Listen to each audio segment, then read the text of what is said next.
Paris, France, getting ready to read a few poems for Dan Schneider and his colleagues for a radio show. For a farmer, something slow moves through him, watched by hills. Something low within each rock receives his noonday wish, then crumbles rich. So fills each furrow that the prairie year upheaves. His arm has lain with boulders. His copper hand has mused on roots, uncaring of barbed wire.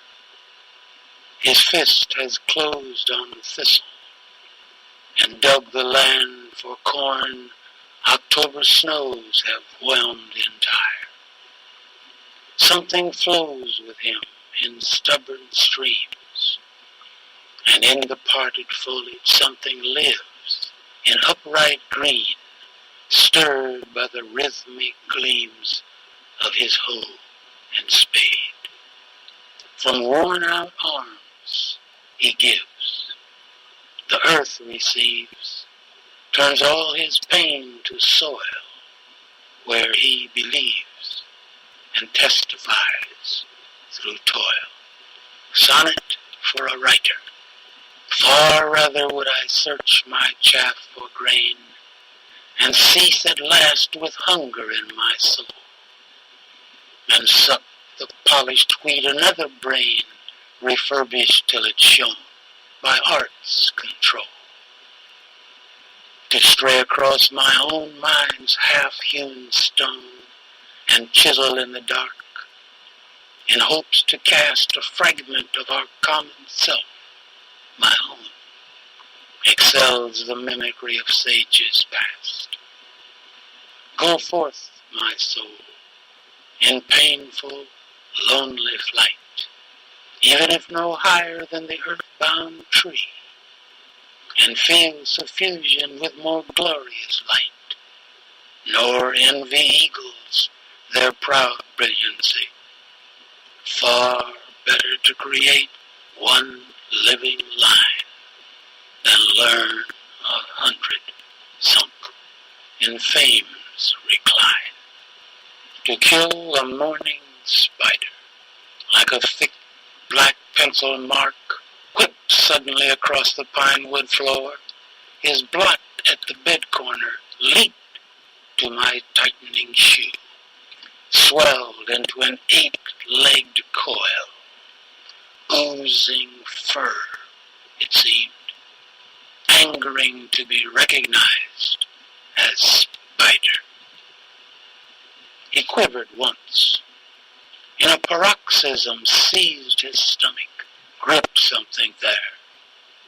A tiny thing hopped from him, whirling, just as my foot, clutching at itself, smashed his 8 legs. The wheeling little thing, in pausing, killed itself. My shoe, an engine on its own, crushed what was there. Such is surprise, is destiny. A spider in disguise, an insect fleeing, and we watchers from our sleep awaking to close their being. For the 4th grade Prospect School, how I became a poet.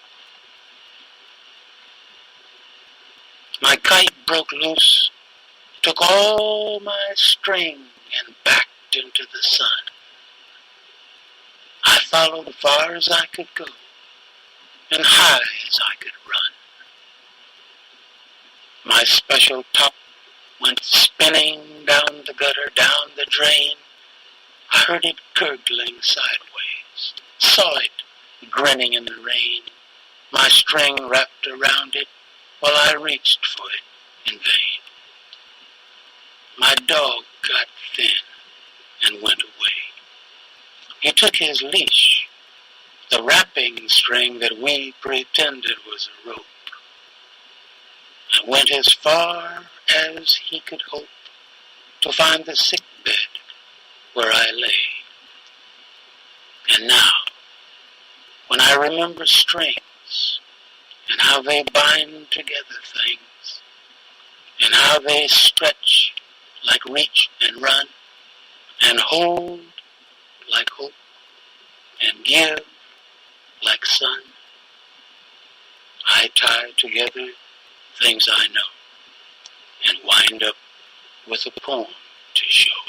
The Negro never saw him, never can, hypothetical, haunting man.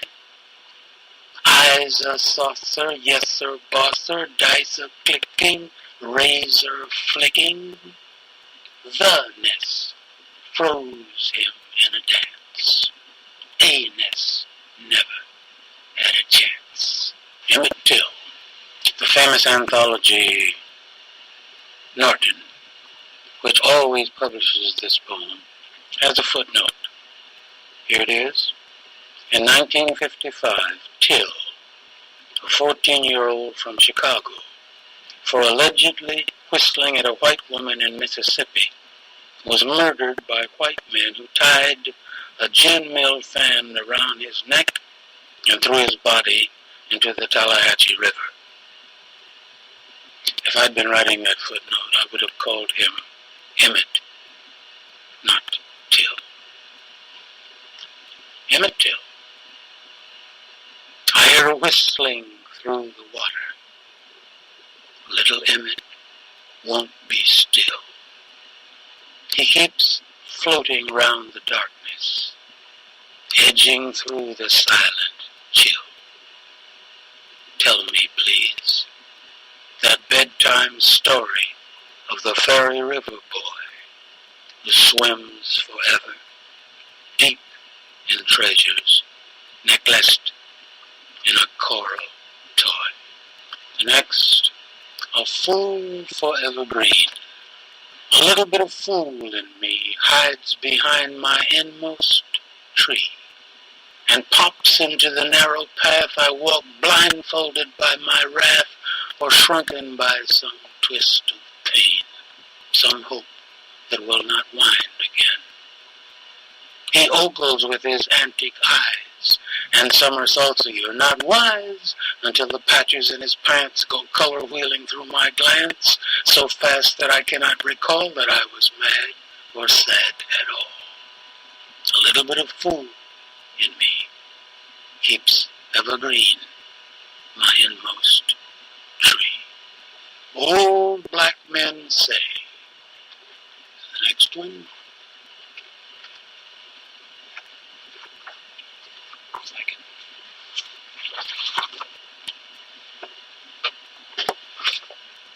Having a little trouble there.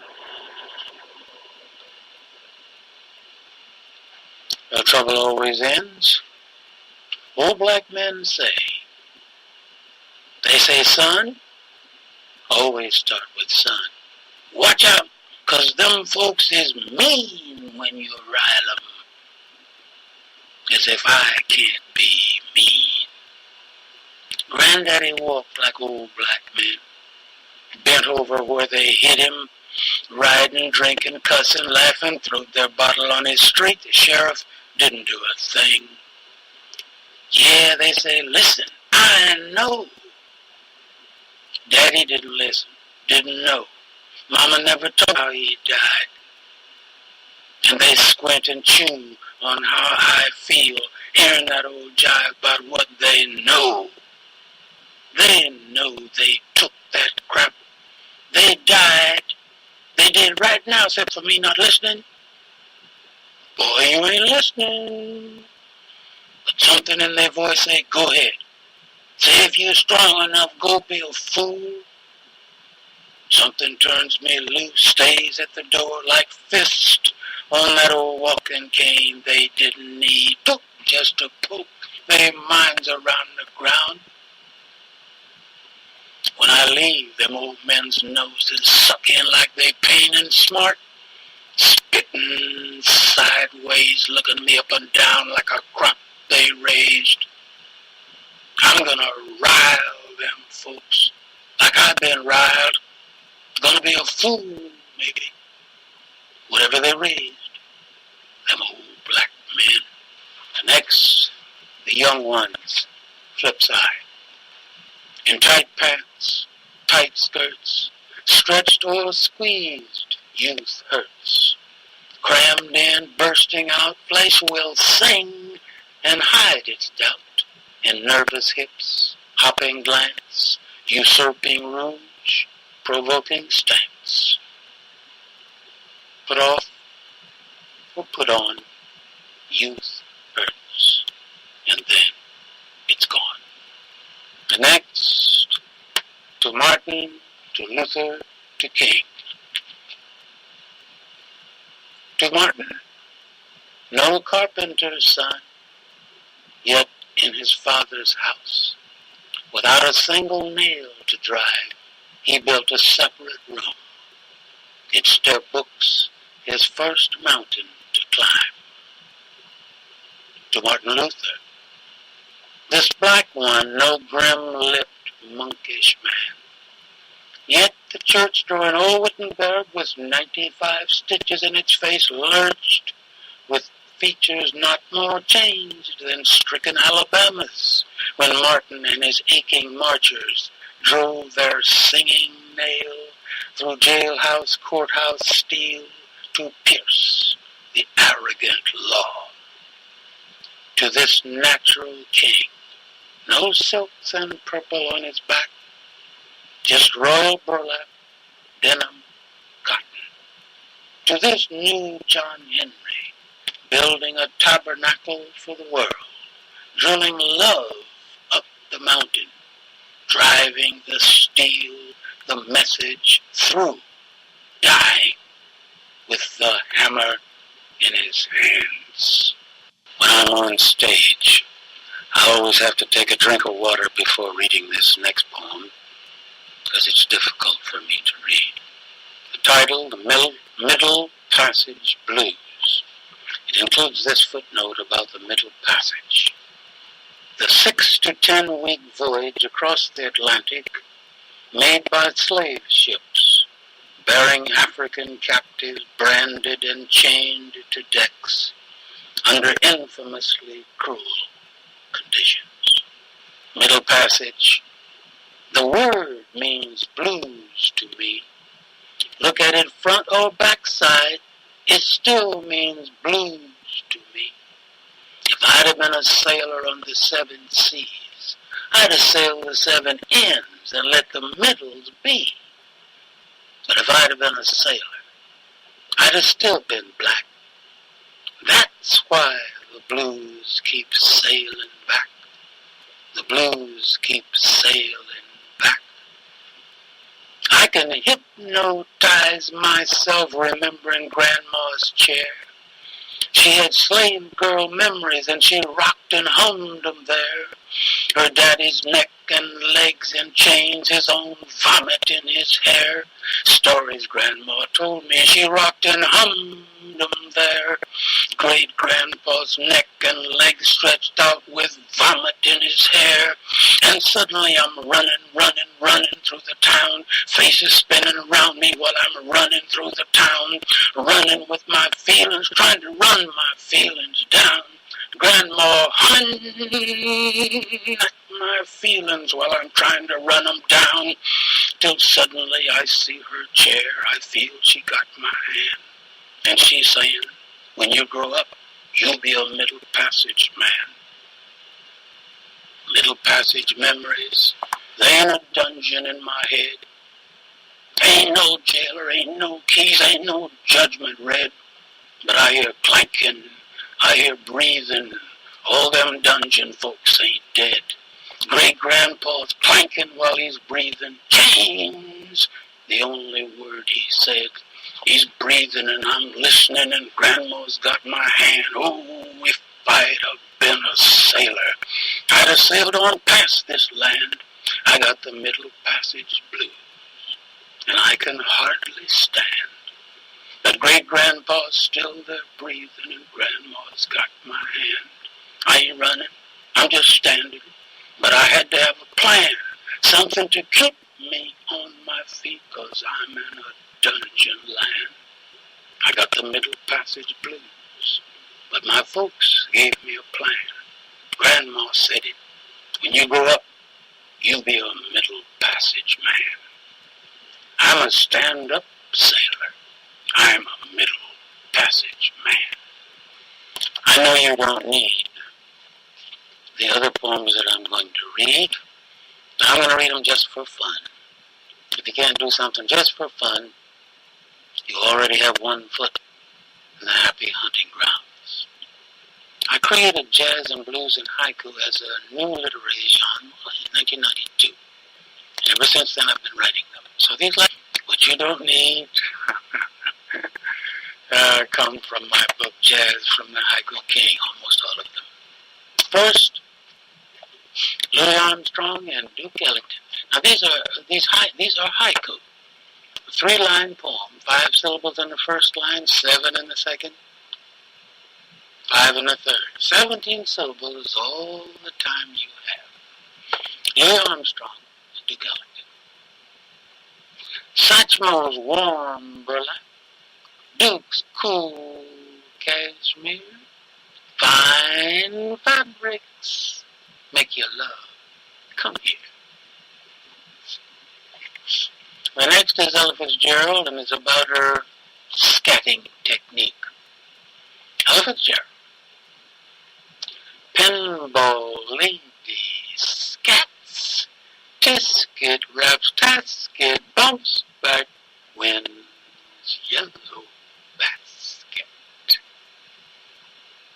The next is Charlie Bird Parker. Once ugly duckling, rich plumage grew, poised, bird flew, flocks followed, me too. And then John Coltrane, Love Supreme, Jazz Train. Tops, prompt lightning express, but made all local stops. Next is Mahalia Jackson. Now, Mahalia Jackson is not a jazz person. She wouldn't like you to say that. Mahalia Jackson. I sang the Lord's songs. Poems once tough to stay alive. Alarm clock on 5. Cinnamon cheeks, Lord. Cornbread smile. Songs feed your ribs when you're hungry, child. Washboard certainties, soldierly grace, text and style in her brimming face. Your hand on your heart, her voice in your ear. Pilgrim, rest easy, sit here. I might have said that most of these jazz haiku consist of only one haiku, but from Mahalia Jackson I needed 4 haiku to try to catch the lady. Now what's next? Jelly Roll Morton. 88 diamonds, stick pin smile, real skin tight jazz. That's Jelly Roll style. Next, Errol Garner. Splash elegant notes, slantwise leap one another. Tic-tac-toe, brother. Next, some of you old enough may remember Satchel Paige. Satchel Paige. And there was a time when black pitchers or black baseball players like Satchel Paige could not play in the big leagues because of American racism. Titled, When Satchel Paige Broke into the Big Leagues. Jazz pitching. Strike. Strike. This ain't no ball It's a, it's a, it's a strike. Next one, in USA, people say that black people know 13 kinds of greens. Maybe. So the title is Greens. And this is the kind of haiku that I call the guises of jazz, because it's not about jazz itself, but about things that somehow suggest jazz. Greens. Lids on, steams rising, collard greens, Lord, bubbling jazz. That's appetizing. The next is about, somehow, about the Army and about black music, black people. You know, the black soldiers brought new rhythms onto the American drilling grounds. Title, Sergeant Jazz drills his platoon. Left, right, knew you could. Left, right, left, get out of step. But keep looking good. Left, right, early, late, left, right, left, left. Hop it straight, great. Now, syncopate. Now, the last two will be one that I just have to quote it from memory, and the other is something that I just finished a week ago. So 2 more poems will end this session. The first, a jazz haiku in the guises of jazz series that could be called Watched Pot. Here it is from memory. Watched pot never boils. Jazz pot boils. Something's cooking. Well, you ain't looking. And the last, about a piano player. I just finished it a week ago, January the 7th. Art Tatum, who could play that piano so fast you could not believe it. So I have 2 haiku. I find them. 2 haiku on him. Now where? I have to cut it off till I find them. I found them. 2 haiku on Art Tatum. His fingers jaywalked, leaped shortcuts, raced with his thought, did just what they ought, blitzed doubts, disbeliefs bluffed by fortissimos, then fell like dominoes. That's it. Over and out.